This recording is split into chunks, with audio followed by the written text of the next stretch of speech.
The Hinton train collision was a bad enough accident for Canada, with a fully loaded freight train colliding head-on into a via rail. So how is meagantic worse? Well, believe me, it's worse. This is the story of the meagantic disaster. On the night of July 5th, 2013, train MMA-2, a fully loaded crude oil train, was going to the oil refinery. The train consists of the lead locomotive MMA 5017, a former Burlington Northern unit. Behind the engines were a remote control caboose. Next, a buffer car being used as a buffer car, which was connected to 72.111 tank cars, which were fully loaded with crude oil. The train was parking at the top of a hill at Nantes, Quebec. So the engineer could tell the dispatcher about the lead locomotive 5017 having a lot of issues throughout the trip, and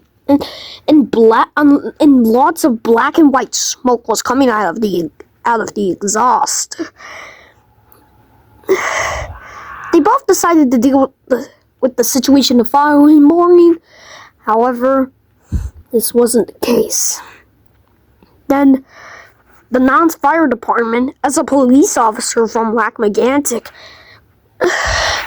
responded to a 911 call. Somebody had reported a fire on the 5017, the lead locomotive.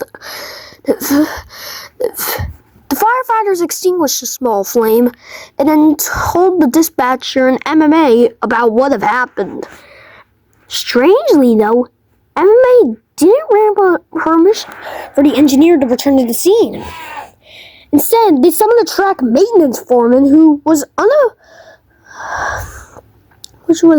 unfamiliar with the operation of handbrakes. A baffling decision.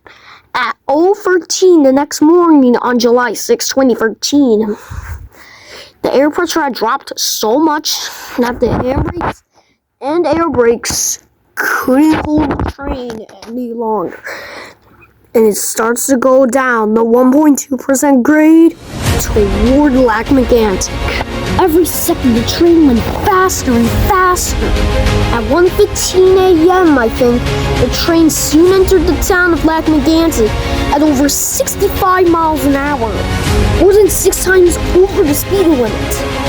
This area was also on the curve, which had a speed limit of only 10 miles an hour.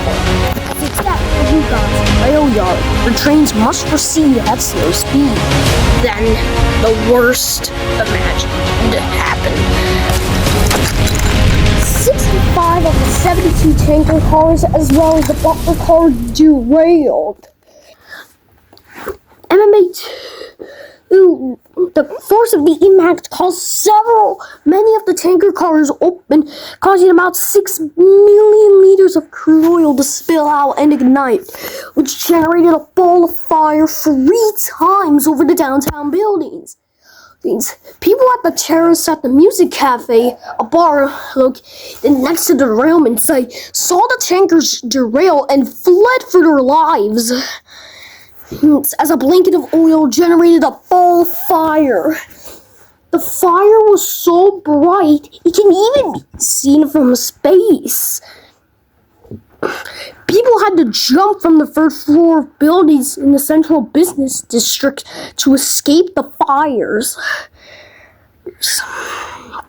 The fire would burn for another 2 days straight until it was finally extinguished. But the damage was done. In all, 47 people were killed, most of them in a nearby cafe. 5 bodies were never recovered. And that's the end of the meagantic disaster.